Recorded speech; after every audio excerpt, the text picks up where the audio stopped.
Foreign minister है, अभी एक मीटिंग चल रही है यूरोप में,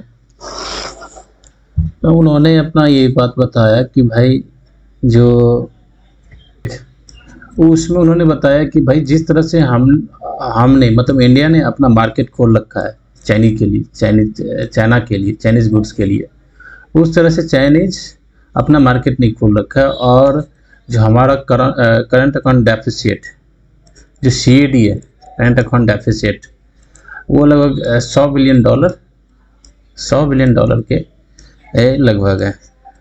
मतलब बोले कि जो भाई हम लोग मुश्किल से कितना 15 से 20 बिलियन तक हम लोग एक्सपोर्ट कर पाते हैं चाइना में, और चाइनीज से लगभग 100 क्रॉस कर गया, 100 110 120 बिलियन डॉलर वहाँ से एक्सपोर्ट अपना होता है। तो 100 बिलियन का क्या होगा, डिफरेंस हो गया, मतलब 100 बिलियन का ज़्यादा गुड्स चाइना से आ रहा है, अपन लोग इतने गुड्स को उसके पास कर रहे हैं। ठीक, तो इससे जुड़ा एक चीज़ देखते हैं। ठीक, जो इकोनॉमिक कॉन्सेप्ट है जिसको बोला जाता है बैलेंस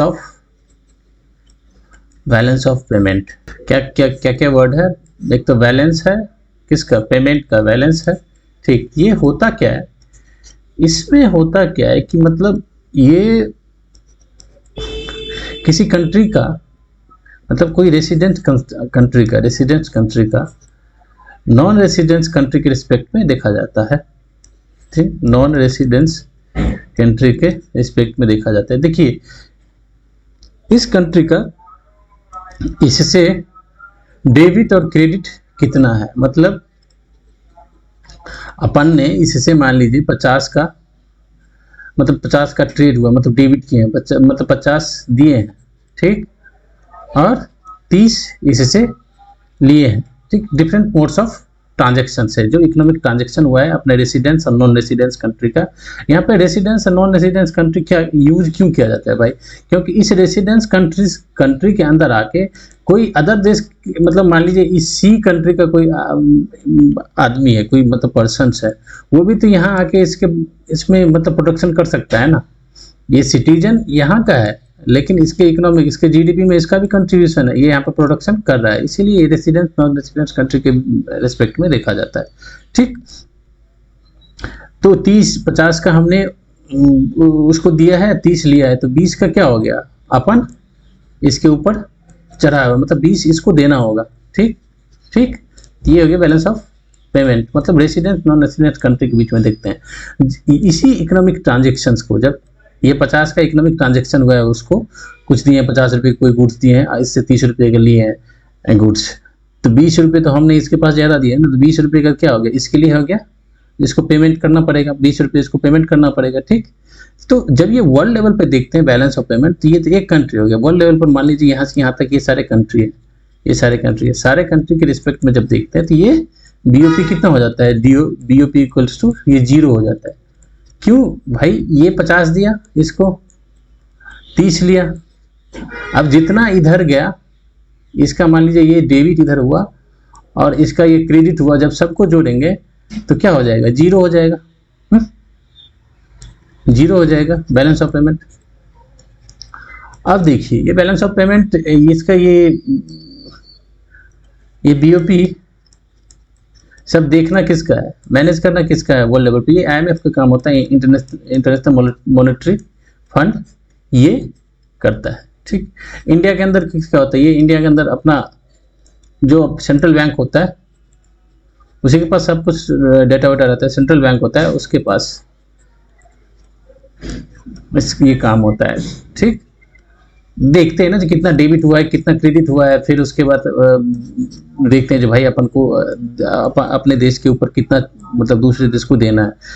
इसी रेस्पेक्ट में बोले जो भाई चाइना से मतलब 100 बिलियन का करंट अकाउंट डेफिसिट है। ठीक, करंट अकाउंट डेफिसिट मतलब 100 बिलियन का ये ज़्यादा अपने यहाँ गुड्स और सर्विस है जो भी ट्रेड होता है उसमें उसका इकोनॉमिक ट्रांजेक्शन अपने यहाँ ज़्यादा हो रहा है, अपना जो हो रहा है कि बहुत कम हो रहा है। ठीक, तब यहाँ का गुड्स इसमें अगर ये प्रॉफिट कमा के ये तो जाएगा, यहाँ पे एम्प्लॉयमेंट के सोर्स होंगे तो इसका इकोनॉमिक ग्रोथ कर रहा है, लेकिन अपना एक्सपोर्ट हो ही नहीं रहा है, तो अब इसका मतलब क्या हो गया, तो अपना एम्प्लॉयमेंट या जो भी है वो नीचे जा रहा है, तो यदि अपन भी इसके यहाँ एक्सपोर्ट करने लगेंगे तो एक्सपोर्ट करने के लिए क्या चाहिए, प्रोडक्शन चाहिए, मीन्स ऑफ प्रोडक्शन, तो एम्प्लॉयमेंट, इकोनॉमिक, ये सब ग्रोथ करेगा, जीडीपी ग्रोथ होगी यहाँ पे, ठीक, अपनी इकोनॉमी बड़ी हो जाएगी जब हम इधर एक्सपोर्ट करते हैं। तो इसी ये देखते हैं, ठीक है। IMF को वो बना रखा है, फॉर्मेट बना रखा है, उस फॉर्मेट के अकॉर्डिंग अपन को किसी भी कंट्री को चेक करना होता है, ठीक, समझ गए। अब देखिए इसमें दो होते हैं, बैलेंस ऑफ पेमेंट के दो टूल्स हैं, ठीक, दो पैमाने पे, दो टूल्स पे देखा जाता है। एक देखा जाता है करंट अकाउंट पे, करंट अकाउंट पे, दूसरा आता है आपका capital account, capital account, capital account. ये देखिए करंट और कैपिटल में ये क्या डिफरेंस है, करंट और कैपिटल, ये मतलब कि ये आप समझिए, ये जो आपका गुड्स एंड सर्विस का इसमें जो होता है, गुड्स एंड सर्विस का ट्रांजैक्शन होता है दूसरे कंट्री के। कैपिटल करंट अकाउंट में देख लेते कौन कौन सा एलिमेंट होता है। इसमें दो तरह के एलिमेंट्स होते हैं, एक होते हैं विजिबल, विजिबल मतलब ये गुड्स या सर्विस या विजिबल, ये सब क्या है कि मतलब हम दूसरे कंट्री के साथ जो ट्रांजैक्शन करते हैं, जो उस कंट्री को हम एक्सपोर्ट करते हैं, उस कंट्री को भेजते हैं, वहां से जो आता है उसके वो देखने की कोशिश कर रहे हैं, तो विजिबल होता है। विजिबल में क्या होगा, गुड्स ही होगा भाई, आपने गुड्स भेजा, जैसे कि मान लो कि चावल हुआ, ऐसे कि मान लो चावल हुआ, गेहूं हो गया, ठीक, कार हो गया, ये सब क्या हो गया, विजिबल है, ये सब आप दिखाई दे रहा है, ठीक, समझ गए। इनविजिबल में क्या आ जाएगा, इनविजिबल में आपका क्या होगा, सर्विस हो गया, सर्विस भी तो भेज देता, जैसे कि अपने यहाँ का बीओपी सर्विस है, ये बीओपी वाला, ये है बीपीओ वाला, बीओपी नहीं बीपीओ, बिजनेस प्रोसेसिंग, जैसे अमेरिकन या यूरोपियन को अपना यहाँ से सर्विस दी जाती है, बीपीओ वाला सर्विस हो गया, या फिर बैंकिंग सर्विस है, या फाइनेंशियल सर्विसेज है, फाइनेंशियल जो मान एडवाइजर है कोई यहाँ से सर्विस दे रहा है तो वहाँ से पैसा तो लेगा ना, ये भी तो एक तरह का ट्रांजेक्शन हो गया, ठीक, फाइनेंशियल सर्विस हो गया। अदर्स है जैसे टूरिज्म हो गया, अपने यहाँ पे जैसे टूरिज्म आता है, ये भी तो एक सर्विस हो गया। तो ये इंडिविजुअल के अंदर एक हो गया सर्विस हो गया, दूसरा हो गया ट्रांसफर। ट्रांसफर देखिए, ट्रांसफर जैसे कि रेमिटेंस हो गया, रेमिटेंसेज हो गया, ठीक, उसके बाद क्या आता है, प्रॉफिट हो गया, डिविडेंड हो गया। डिविडेंड क्या होता है, जब अपना शेयर को बेचते हैं तो उससे जो प्रॉफिट मिलता है, शेयर और डिवेंचर को जब हम बेचते हैं उससे जो प्रॉफिट मिलता है वो डिविडेंड कहलाता है, ठीक। रेमिटेंस क्या हो गया, जैसे कि अपन जैसे केरला का है, केरला का पॉपुलेशन, केरला का बहुत सारा लोग क्या रहता है, वो गल्फ में रहता है, तो गल्फ में जो वो पैसा कमाएंगे वहां से जो भेजेंगे इंडिया के अंदर, तो वो क्या होगा, रेमिटेंस के अंदर आता है, ठीक है। प्रॉफिट, प्रॉफिट जब अपना मान लीजिए बिजनेस करते हैं, वहाँ पे बिजनेस से जो प्रॉफिट मिलता है वहाँ पे, तो वो अपने यहाँ, जैसे कि टाटा है, टाटा कितना यूके में फैक्ट्री लगा रखा है, तो यहाँ से मान लीजिए यहाँ पे जो टाटा को प्रॉफिट होगा इस बिजनेस में, तो ये इंडिया के में अपना मतलब ये रेसिडेंस कंट्री है, यहाँ के ऊपर ये ट्रांसफर करेगा, तो वो प्रॉफिट हो गया, ठीक। तो सर्विस, ट्रांसफर, बीपीओ, हाँ ये तो सर्विस में, ये इनविजिबल में देख रहे हैं भाई, इस सब चीज़ को आप देख नहीं पाते हैं ना, इनविजिबल चीज़ है। अब रेमिटेंस है, रेमिटेंस को क्या देख पाते हैं, उसका तो मॉनेटरी केवल देख पाते हैं, लेकिन विजिबल में क्या होता है, गुड्स तो भेजते हैं ना, गुड्स ये सब तो दिखाई देने वाली है, ये इनविजिबल आता है, ठीक। उसके अलावा क्या होगा, ट्रांसफर हो गया, ये सर्विस हो गया, ट्रांसफर हो गया। अब देखिए जैसे गिफ्ट आ गया, एक तो मान लीजिए गिफ्ट है, डोनेशंस है, ये सब इनविजिबल में आता है। एड वेड मान लीजिए आ गया, एड आएगा कि नहीं आएगा, आई डोंट, एड तो चलिए, तो ये आपका क्या हो गया, करंट अकाउंट हो गया, जो भाई डे टू डे चल रहा है आपका एक कंट्री की दूसरे कंट्री के साथ, ये करंट अकाउंट में आ गया। तो इंडिया के अंदर क्या है, करंट अकाउंट में क्या है, कहते हैं फुल्ली कन्वर्टेबिलिटी, करंट अकाउंट में फुल कन्वर्टेबिलिटी है, मतलब कि भाई जितना आपको गुड्स को भेजना है दूसरे कंट्री में, मतलब करना है उसको उतना आप भेज सकते, फुल है कर सकते हैं, भेजना है उतना एक्सपोर्ट कीजिए, जितना आपको इधर ये रेमिटेंस उधर से करना है वो कीजिए, ठीक है। जितना ये बीपीओ सर्विस जितना है, ये इसमें फुल कन्वर्टेबिलिटी, कोई रेस्ट्रिक्शन इसमें नहीं है। अब आते हैं कैपिटल अकाउंट के अंदर क्या क्या आता है। देखिए कैपिटल अकाउंट में एक तो आपका क्या हो गया, कैपिटल ये क्या होता है, लॉन्ग टर्म में होता है। तो भाई मान लीजिए ये अमेरिकन कंपनी है, इंडिया के अंदर ये इन्वेस्ट करेगा, कैपिटल के थ्रू आएगा। ये देखिए कैपिटल में हो गया आपका एफडीआई, दूसरा पोर्टफोलियो इन्वेस्टमेंट,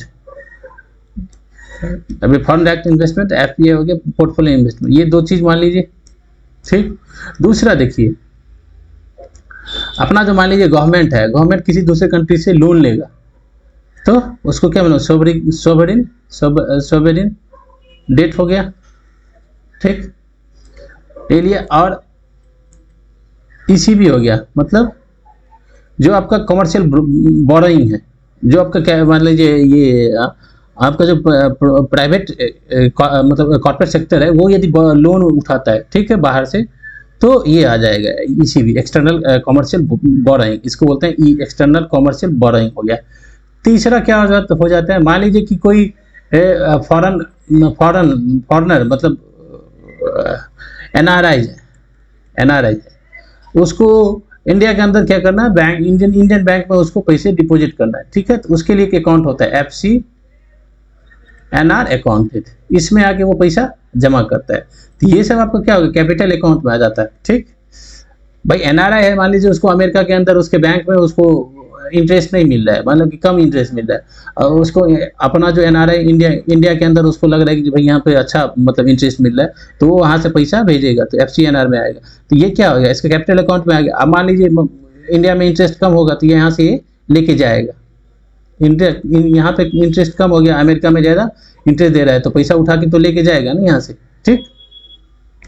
तो कैपिटल अकाउंट के अंदर फुल कन्वर्टिबिलिटी नहीं है, फुल कन्वर्टिबिलिटी नहीं है। मतलब ये नहीं है कि जो भाई एफडीआई जितना लेके आना है लेके चले हो, एफडीआई की जितना लेके आना है चले हो इंडिया के अंदर, वो नहीं है। सोवरेन डेट इस पे भी मतलब एक तरह से एक्सटर्नल कमर्शियल बोरोइंग है, उस पर भी रिस्ट्रिक्शन है भाई कितना आप तुम लेके आ सकते, क्योंकि अब आगे देखेंगे FCNR में भी है कितना आप कर सकते नहीं कर सकते, ये सारा मतलब रेगुलेट होता है।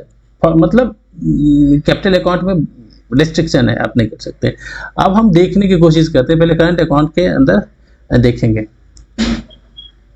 तो इंडिया में जो देखा गया, इंडियन इकोनॉमिक की जो स्थिति है, इंडियन इकोनॉमिक की स्थिति है वो अपन का क्या है, करंट अकाउंट डेफिसिट रहता है। मतलब करंट अकाउंट में एक बार फिर देख लेते हैं भाई, करंट अकाउंट में क्या क्या आता है, दो आता है आपका, एक विजिबल और नॉन विजिबल। विजिबल में आपका क्या जाता है, गुड्स जाता है, ठीक ठीक। नॉन विजिबल में आ गया आपका कितना, सर्विस हो गया, सर्विसेज हो गया। इसके साथ क्या क्या आता है, सर्विसेज के बाद हो गया आपका ट्रांसफर हो गया। आप सर्विसेज में कौन कौन सा सर्विसेज देख लो ना, जो जो सर्विस है, फाइनेंशियल सर्विस है, टूरिज्म सर्विस है, बीपीओ का सर्विस है, उसके बाद अलग अलग जो सर्विस हम प्रोवाइड कराते हैं, वहाँ से हम पैसा फिर कमाते हैं। फिर ट्रांसफर, इसमें क्या आ जाता है, ट्रांसफर में आ जाएगा प्रॉफिट, ये हो गया रेमिटेंस हो गया, ठीक, डिविडेंड हो गया, ठीक, ये सब हो गया। उसके अलावा एक तीसरा हो गया, तीसरे में क्या आ जाता है आपका, गिफ्ट हो गया, डोनेशन हो गया, ये सब ये करंट में हो रहा है ना, ये करंट में हो रहा है। तो इंडिया के अंदर जो है करंट अकाउंट में क्या है, करंट अकाउंट में डेफिसिट है, CAD में डेफिसिट है, करंट अकाउंट डेफिसिट है। केवल एक चीज देखा कि 2001 से 4 के बीच में, मतलब बिफोर द सबप्राइम क्राइसिस, जो सबप्राइम क्राइसिस हुआ था, सबप्राइम क्राइसिस ये क्या हुआ था, अमेरिकन मार्केट में जो हुआ था वो देखें 2000, उससे पहले इंडिया में क्या था, करंट अकाउंट सरप्लस में थे। मतलब अपन को 50 बाहर जा रहा था और 45 हम बाहर से ले रहे थे, मतलब 5 का सरप्लस अपना था, ठीक। जो ट्रांजैक्शन अपना इकोनॉमिक ट्रांजैक्शन वर्ल्ड के साथ हो रहा था उसमें करंट अकाउंट में सरप्लस था। लेकिन उसके बाद से अभी जो मतलब अब जनरली क्या देखा जाता है, इंडिया का करंट अकाउंट में डेफिसिट है। मतलब मान लीजिए 60 बाहर से आ रहा है, 60 आ रहा है, लगभग 70 को अपना बाहर को देना पड़ रहा है, मतलब 10 का डेफिसिट चल रहा है, ठीक, समझ गए। अब देखिए तो किस वजह से करंट अकाउंट में डेफिसिट है, वो सब सारा देखने की कोशिश करेंगे। देखिए सबसे पहले जो करंट अकाउंट डेफिसिट में, ये तो मेन करंट अकाउंट में इसमें क्या होता है, मैंने मतलब ट्रेड आपका कितना स्ट्रांग है। ट्रेड इकोनॉमिक ट्रांजैक्शन जो हो रहा है, इकोनॉमिक ट्रांजैक्शन कब होगा? जब आप किसी गुड्स को किसी अदर कंट्री में एक्सपोर्ट करेंगे, और यदि दूसरे कंट्री से आप इंपोर्ट कर रहे हैं तो आपका एक्सपोर्ट इंपोर्ट में कितना वेरिएशन है। आप ज़्यादा एक्सपोर्ट कर रहे हैं, ज़्यादा मतलब ज़्यादा पैसे का एक्सपोर्ट कर रहे हैं, कम का इंपोर्ट कर रहे हैं, तो इसका मतलब क्या, आपकी इकोनॉमिक मतलब आप स्ट्रांग हैं, आप सेल्फ डिपेंडेंट हैं, ठीक। तो आपका क्या होगा, करंट अकाउंट में सरप्लस रहेगा। लेकिन आप एक्सपोर्ट कम कर रहे हैं, आपका इंपोर्ट ज़्यादा हो रहा है, तो आपका क्या जाएगा, करंट अकाउंट में डेफिसिट जाएगा। तो इंडिया के अंदर जो करंट अकाउंट डेफिसिट है, उसके लिए जो वजह है, जो कॉज है, उसको हम देखने की कोशिश करेंगे, और उसको कैसे दूर किया जाए, और करने के लिए क्या क्या गवर्नमेंट कर रहा है। तो फैक्चुअल चीज़ तो उतना याद नहीं है, लेकिन देखने की कोशिश करेंगे गवर्नमेंट का। देखिए, सबसे पहले अपने देश में जो सबसे पहले इंपोर्ट जो करते हैं, उसमें सबसे बड़ा हिस्सा किस चीज़ का है? क्रूड का, क्रूड ऑयल है कि नहीं है? अपने इंपोर्ट में सबसे ज़्यादा है। 70 to 80% जो अपना ऑयल है, वो कहाँ से जा रहा है, आ रहा है बाहर से ले रहे हैं, गल्फ से ले रहे हैं, ठीक। अब थोड़ा सा हम इसमें हम देख लेते हैं। अब देखिए, तो जैसे कि अभी हम डिस्कस कर लें क्या चाइना वाला एंगल, रसिया वाला, अभी रसिया यूक्रेन के अंदर जो फाइट चल रहा है उसके वजह से। देखिए, एक थोड़ा सा डिस्कस कर लेते हैं। अभी रसिया यूक्रेन के बीच में फाइट चल रहा है, ठीक।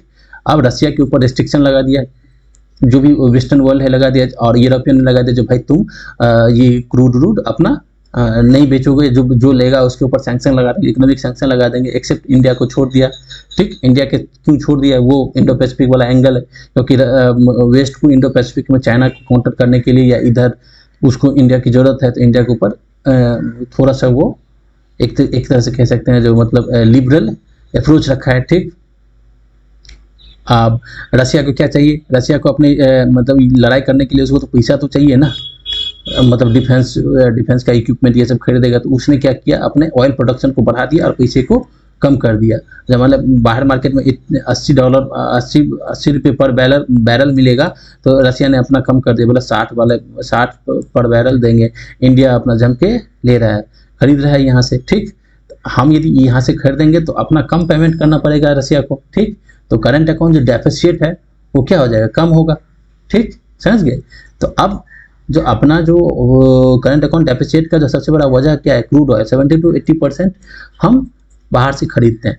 अब देखिए, बाहर में क्या है, ऑयल ओपेक है, oil producer and exporting country, OPEC country है। ये एक क्या है, एक गुट है, मतलब मान लीजिए 20-21 कंट्री का एक 20-21 देशों का एक संगठन है, ऑर्गेनाइजेशन है। वो क्या करता है, ये वर्ल्ड में ऑयल का एक मतलब ऑयल के सप्लाई को कंट्रोल करता है, ठीक।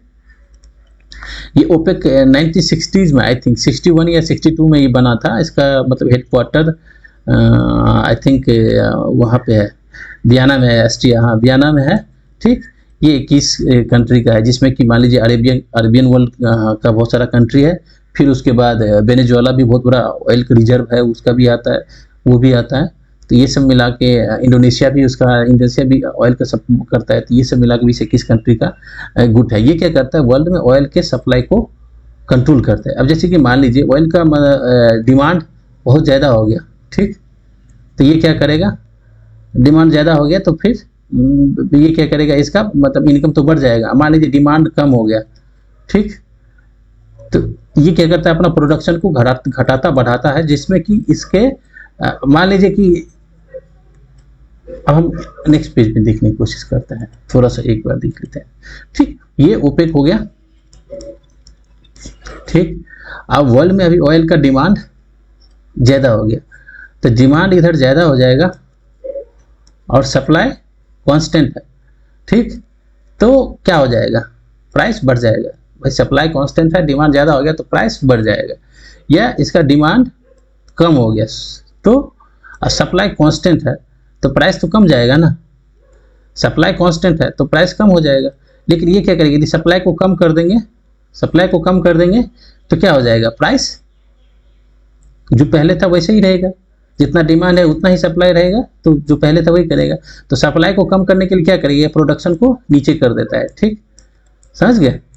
जो जैसे कोविड के टाइम में हुआ था, कोविड के टाइम में, या अभी ओपेक एक और गुट बना है, ओपेक +1 है, इसमें क्या किया, ओपेक के साथ साथ रसिया को जोड़ दिया, क्योंकि मान लीजिए क्या होता क्या है, मान लीजिए एक ओपेक है, ओपेक ने आपने क्या किया, प्राइस को कम कर दिया, ठीक, नहीं प्राइस को बढ़ा दिया या कांस्टेंट रखा, बढ़ा दिया या कांस्टेंट रखा, लेकिन रसिया क्या करेगा, रसिया यदि इसको कम कर देगा, रसिया यदि प्राइस को कम कर देगा तो जो ओपेक से खरीद रहा है वो ओपेक से नहीं खरीदेगा, तो फिर क्या किसके साथ खरीदेगा, रसिया के साथ, रसिया से खरीदेगा। तो भाई तुम ज्यादा महंगा दे रहे हो, रसिया सस्ता दे रहा है, तो रसिया के पास जाएगा, तो ओपेक का क्या होगा, इसका ट्रेड कम हो जाएगा, समझ गए। ये सब चीज पूरा सिस्टम चलता है। तो ये ओपेक एक तरह से समझिए एक कार्टेल है, कार्टेल है वर्ल्ड का, ये पूरे वर्ल्ड में ये इसको सप्लाई को कांस्टेंट करता है, मतलब एक फिक्स रखता है। तो अपना करंट अकाउंट डेफिसिट जो है 60 to 80% अपन बाहर से खरीदते हैं। तो बाहर में किस किस से खरीदते हैं, एक तो हो गया इराक से खरीदते हैं, ठीक, यूएई हो गया, सऊदी हो गया, ठीक, उसके बाद क्या हो गया, वेनेजुएला से भी अपन लोग लेते हैं, अभी रसिया से भी ले रहे हैं, ठीक, इतने सारे कंट्री से अपन ऑयल खरीदते हैं, समझ गए। अब ऑयल में भी अलग अलग एक प्राइस, एक होता है ब्रेंट होता है, ब्रेंट होता है, एक होता है वेस्ट टेक्सास होता है, वेस्ट टेक्सास, ये क्या एक प्राइसिंग इंडेक्स है, ठीक, ठीक है। शोर होता है, शोर होता है, स्वीट होता है। ये शोर स्वीट क्या है जी, मान लीजिए इस क्रूड में सल्फर का कंटेंट जो कम है तो इसको स्वीट बोलेंगे, सल्फर का कंटेंट ज़्यादा है तो शोर बोलेंगे। वेस्ट टेक्सास एक प्राइसिंग इंडेक्स है, ये किसका है, ये यूएसए का है, ठीक। ब्रेंट जो है ये यूरोपियन का एक प्राइसिंग इंडेक्स है, ठीक, यूरोपियन का, वेस्टर्न यूरोपियन का ये प्राइसिंग इंडेक्स है, क्योंकि जो यूरोप का जब मैप देखेंगे, जो यूरोप का नॉर्थ सी जो है उसमें भी तो ऑयल वेल मिलता है वहाँ पे, ठीक, इसका एक प्राइसिंग इंडेक्स है, समझ गए, प्राइस का एक इंडेक्स है। तो अपने जो करंट अकाउंट डेफिसिट है तो सीएडी के अंदर, तो समझ गए, तो ऑयल का बहुत ज़्यादा इंपोर्ट होता है। अब इसको कम करने के लिए अपन लोग क्या कर सकते हैं, या तो आप ऑयल को क्या करो, ऑयल की जो मतलब कंजम्पशन है उसको कम करो, कंजम्पशन कम करो, तो कंजम्पशन यदि कम करोगे तो आपको कम बाहर से खरीदना पड़ेगा, तो कम बाहर से खरीदेंगे तो आपका क्या जो करंट अकाउंट डेफिसिट जो है वो नीचे कम होगा, ठीक। अब कोविड के टाइम में क्या हुआ था कि फैक्ट्री का प्रोडक्शन सब, फैक्ट्री से सब क्या लॉकडाउन में चला गया था, तो ऑयल की कम जरूरत हो रही थी, तो कोविड के ऑयल की कम जरूरत हो रही थी, हम बाहर से नहीं खरीद रहे थे, तो उस टाइम में सीएडी देखोगे तो सीएडी थोड़ा सा नीचे गया, क्योंकि हम ऑयल खरीद ही नहीं रहे थे, क्योंकि अपन यहाँ डिमांड था ही नहीं, बिकॉज ऑफ जो कोविड की वजह से जो फैक्ट्री का प्रोडक्शन ये सब बंद हो गया था, उस टाइम इकोनॉमिक पूरे शटडाउन हो गया था। दूसरा क्या कर सकते हैं कंजम्पशन को इसको कम करने के लिए, या तो भाई आप अल्टरनेट एनर्जी पर देखो, अल्टरनेट एनर्जी में क्या आप क्या करोगे, जो रिन्यूएबल एनर्जी है उसके ऊपर आप देखो, ठीक, ध्यान दो, समझ गए। तीसरा आप क्या कर सकते हैं, जो अपने इंडिया के अंदर जो प्रोडक्शन है, जो अपना जो ऑयल रिजर्व है उसमें प्रोडक्शन करो, उसके अंदर क्या क्या रेस्ट्रिक्शन है उसको दूर करो, ठीक, जो रेस्ट्रिक्शन है उसी के रेस्पेक्ट में इंडिया के अंदर हाइड्रोकार्बन 2016 में I think hydrocarbon exploration licensing policy HELP लाया गया था। तो जो पहले की जो पॉलिसी थी उसमें चेंजेस किए गए थे। पहले की पॉलिसी में था मतलब प्रॉफिट शेयरिंग वाला मॉडल था, प्रॉफिट शेयरिंग वाला मॉडल, जो मतलब जो ऑयल मार्केटिंग कंपनी है, OMC है, जो ऑयल मार्केटिंग कंपनी है, उसको अपन ने लाइसेंस दे दिया, ठीक, इस थ्रू। अब वो अपना मान लीजिए ये रिजर्व हो गया इंडिया के अंदर, रिजर्व कहाँ कहाँ पे है, एक तो असम के अंदर है, दूसरा क्या हो गया आपका ये गुजरात के अंदर, और बम्बई है, ये वाला रीजन में है, अंकलेश्वर जितना भी है ये सब, ये महसाना जो भी है गुजरात का, गल्फ ऑफ खंभात है, ये सब में है ऑयल रिजर्व है। तो ऑयल मार्केटिंग कंपनी को दे दिए, तो इसमें प्रॉफिट शेयरिंग वाला मॉडल था, ठीक। तो प्रॉफिट शेयरिंग वाला मॉडल में क्या होता है कि भाई ये ऑयल मार्केटिंग कंपनी अपना एक्सप्लोरेशन किया, और यहाँ पे दो चीज था, एक एक्सप्लोरेशन किया, एक्सप्लोर करने के बाद जो बेचने के बाद यदि प्रॉफिट मिलेगा तो गवर्नमेंट का शेयर करेगा। लेकिन इसमें होता क्या था, ये कंपनी क्या करती थी, जो अपने प्रॉफिट को दिखाती ही नहीं थी, प्रॉफिट को दिखाती थी जो भाई नहीं प्रॉफिट से तो मुझे लॉस हो गया, किसमें प्रोडक्शन में जो हमारा खर्चा हुआ वो, और मार्केट में जो प्राइस है उससे हम लॉस हो गया, तो गवर्नमेंट का रेवेन्यू शेयर मिलता ही नहीं था। लेकिन ये हेल्थ वाला न्यू पॉलिसी जो आया है उसमें गवर्नमेंट ने बोला जो भाई हम तुमको लाइसेंस देंगे, चलो भाई लाइसेंस दे दी ओएमसी को, और ओएमसी को लाइसेंस देने के बाद बोला कि जो भाई अब हम तुमको रेवेन्यू में शेयर लेंगे, जो भाई तुम जितना बेच रहे हो ना उसमें हम शेयर लेंगे बस, और उससे लेने देना मुझे नहीं है, तुम्हें प्रॉफिट हुआ कि लॉस हुआ नहीं करेगा, हम रेवेन्यू शेयरिंग वाला मॉडल पे गवर्नमेंट आ गया है। ठीक, और दूसरा पहले का था लाइसेंसिंग वाला जो था, तो उसमें दो तरह के लाइसेंसिंग होते थे, सेपरेट होते थे, और अलग अलग के लिए अलग अलग लाइसेंस, जैसे कि आप पेट्रोलियम के लिए अलग हो गया, उसके बाद सेल के लिए अलग अलग हो गया, तो ये इस तरह का सेपरेट लाइसेंसिंग था। अब नहीं था, अब एक ही लाइसेंस है, आपको जो भी हाइड्रोकार्बन का एक्सप्लोरेशन करना है वो कीजिए, समझ गए। तो इससे क्या होगा, जब अपने यहाँ हाइड्रोकार्बन का एक्सप्लोरेशन और उसके प्रोडक्शन के लिए एक मतलब एक बेटर वे मिलेगा, तो यहाँ पे आप बेटर वे मिलेगा, और जो कंपनी है, जो ऑयल मार्केटिंग कंपनी है, जो भी इस सेक्टर में काम करते हैं उसको एक मतलब एक अपॉर्चुनिटी मिलेगी, और वो इस डायरेक्शन में खूब इन्वेस्ट करेंगे तो अपने यहाँ प्रोडक्शन अच्छा होगा, और प्रोडक्शन अच्छा होगा तो जो डिमांड है हम बहुत हद तक पूरा कर सकते हैं अपने यहाँ से, तो बाहर से जो खरीद रहे हैं वो कम जरूरत पड़ेगी। ठीक है, तो उससे क्या होगा, अपना करंट अकाउंट डेफिसिट वो नीचे जाएगा, ज्यादा नहीं जाएगा। अब देखिए दूसरा क्या होता है, एक तो ये हो गया इंपोर्ट में अपना ये आता है।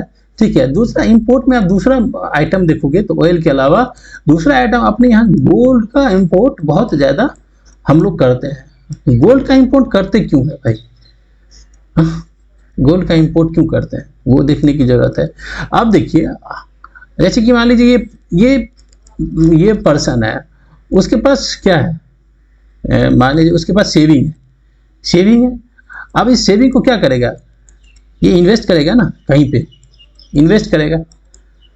अब इन्वेस्ट कहाँ पे करेगा, कैपिटल मार्केट में देखेगा, कैपिटल मार्केट में जाएगा। अब कैपिटल मार्केट में यदि अपने यहाँ के सोशल ट्रेंड नहीं है इस तरह का, किसी को पता ही नहीं है कैपिटल मार्केट के अंदर इन्वेस्टमेंट या शेयर मार्केट में इन्वेस्टमेंट कैसे करना है, नहीं करना है, म्यूचुअल फंड में कैसे इन्वेस्ट करना है, नहीं करना है, इस तरह का ये मतलब शेयर, ये जो हम कंपनी का आईपीओ खरीदते हैं, ये सब पता ही नहीं है कैपिटल में, तो दूसरा रास्ता क्या अपनाएगा, बैंक में जाएगा। मैं एक इंडिविजुअल की बात कर रहा हूँ, इंडिविजुअल जो छोटे शहर में रह रहा है उसकी बात कर रहा हूँ। उसने गवर्नमेंट से उसको मान लीजिए जो रिटायरमेंट, गवर्नमेंट जॉब में रिटायरमेंट के टाइम उसको 35 लाख रुपया रिटायरमेंट मिला। अब इसके पास 35 लाख रुपया है, वो उसको क्या करेगा, मैं इस सेंस से बात करने की कोशिश कर रहा हूँ। बैंक में जाएगा, अब बैंक में उसको क्या मिल रहा है, 5% मान लीजिए 6-7% उसको एनुअल मिल रहा है, रिटर्न मिल रहा है उसको। अब ये 7% रिटर्न उसको जब मिल रहा है तो वो, और इन्फ्लेशन कितना है, 4%, ठीक, 4% है। ठीक, तो ये इसको घाटा का सौदा लगेगा जो भाई इन्फ्लेशन, मतलब मान लीजिए जो 100 रुपये का अभी बिस्किट है वो नेक्स्ट ईयर कितना चला जाएगा, 104। आज जो ये 100 रुपया इन्वेस्ट किया वो नेक्स्ट ईयर कितना जाएगा, 107 रुपया जाएगा। तो मुझे लगा ये बहुत ज़्यादा फायदा का सौदा नहीं है। वो तब क्या करता है, ना तो उसको कैपिटल में जा रहा है, ना उसको बैंक में कर रहा है, तब वो क्या करेगा, गोल्ड में इन्वेस्ट करेगा। गोल्ड में देख रहा है जो भाई अभी यदि मैं खरीदता हूँ, यदि 40 का खरीदता हूँ तो ये 6 महीने के अंदर चला जाएगा, 50 पे चला जाएगा, 60 पे चला जाएगा। तो वो क्या करता है, गोल्ड में इन्वेस्ट करता है। अब जब गोल्ड में इन्वेस्ट करेगा तो क्या होगा, गोल्ड का इंपोर्ट बढ़ेगा, बाहर से हम गोल्ड मंगाते हैं, आता है गोल्ड का इंपोर्ट आएगा। ठीक, इंपोर्ट बढ़ेगा। दूसरा ये जो होता है, ये क्या कहते हैं, जो आपका स्मगलिंग होता है, स्मगलिंग बहुत सारा सीरीज दिखता है 90s 80s, इस समय मुंबई पोर्ट इस सब पे स्मगलिंग होगा। ठीक, तो जब हम गोल्ड का इंपोर्ट करेंगे तो ये करंट अकाउंट डेफिसिट में तो हो जाएगा ना, क्योंकि भाई अपना तो गोल्ड इंपोर्ट हो रहा है। जब हम इंपोर्ट करेंगे तो पैसा तो बाहर भेजेंगे ही, ठीक, पैसा तो डॉलर तो देना पड़ेगा ना, बाहर से ले रहे हैं, तो अपना करंट अकाउंट डेफिसिट चलेगा। अब इसको दूर करने के लिए गवर्नमेंट ने क्या किया, 2 स्कीम लाया था। एक हो गया गोल्ड मोनेटाइजेशन स्कीम,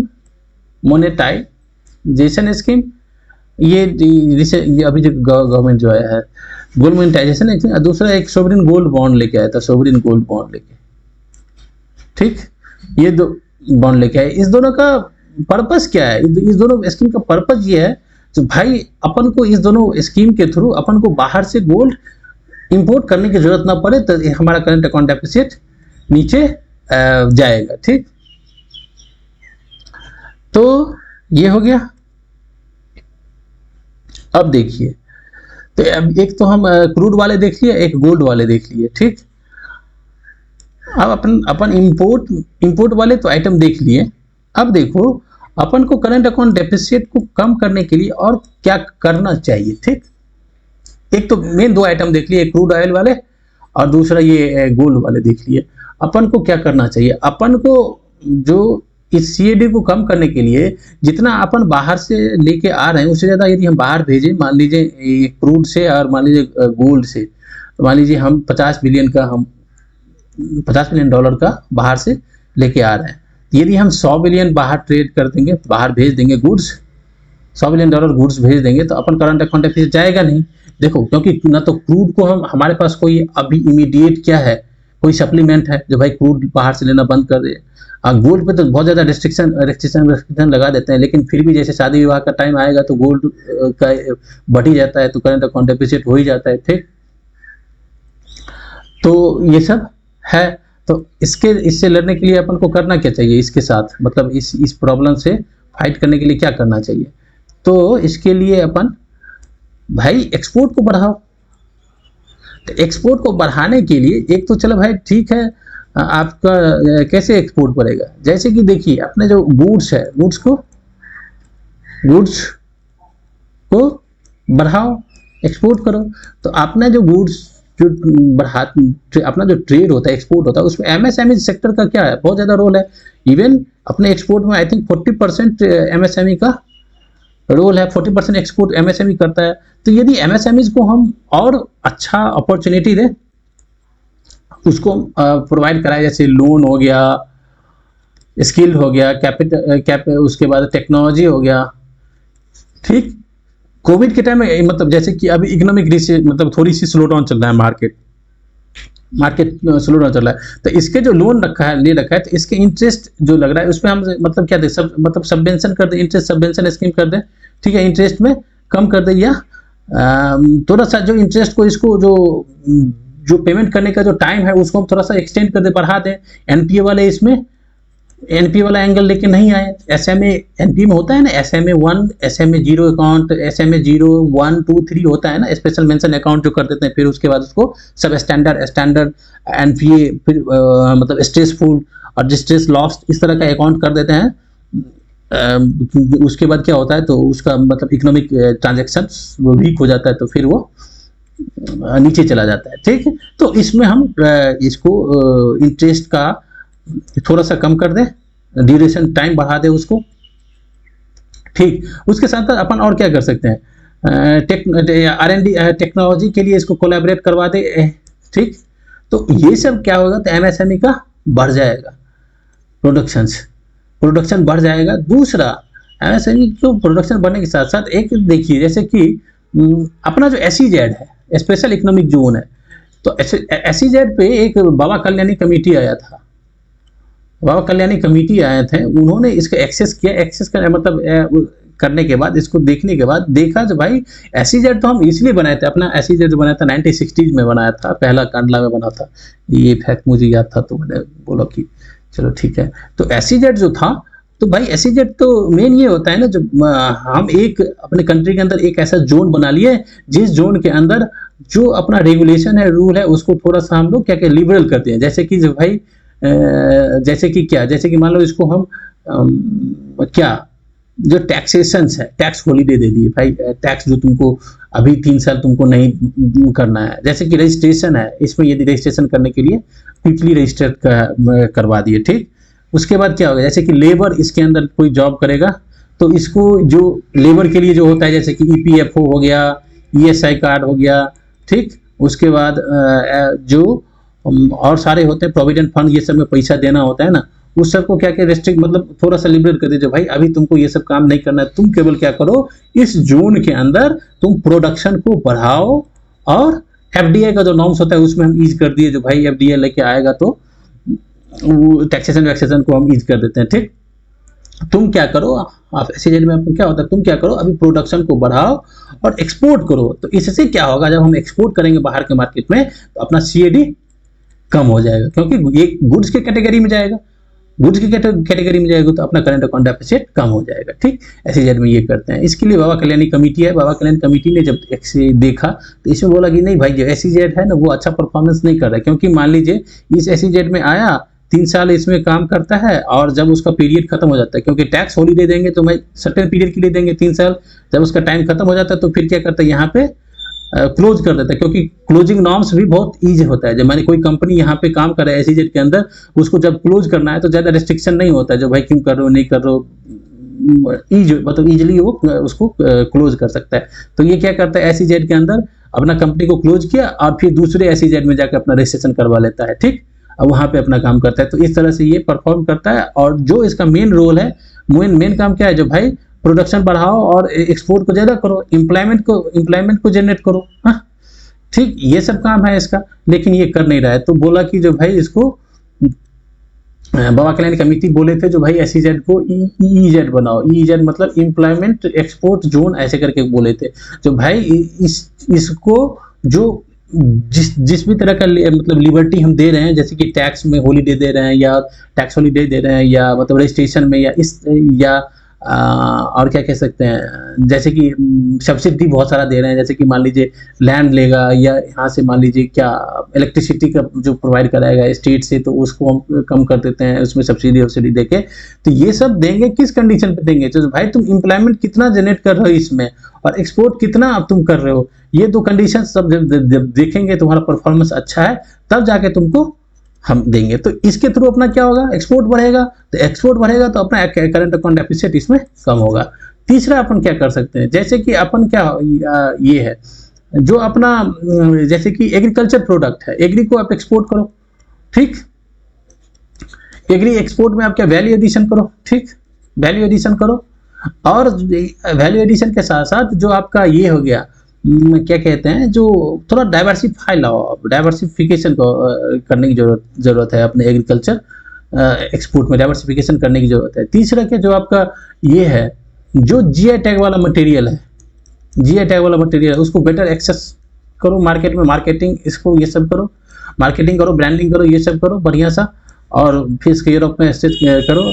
फिर ये यूरोपियन के साथ जो कभी कभार ये डब्ल्यूटीओ वाला नॉर्म्स, ये नॉन टैरिफ बैरियर वाला सिस्टम आ जाता है ना, नॉन टैरिफ वाला, जिसमें कह देता है ये सैनिटरी फाइटो सैनिटरी वाला दिखा देता है, फिर बोल देता है कि भाई ये चाइल्ड लेबर वाला, ये सब एंगल दिखा के बोलता है जो आप एक्सपोर्ट नहीं कर सकेंगे। तो ये सब पर आप बायलैटरली जो भी इशू है इसको सॉल्व करो। मेनली आपको क्या करना है, आपको एक्सपोर्ट को इंक्रीज करना है, एक्सपोर्ट को बढ़ाना है, जिससे आपका सीएडी क्या हो जाएगा, नीचे चला जाएगा। ठीक,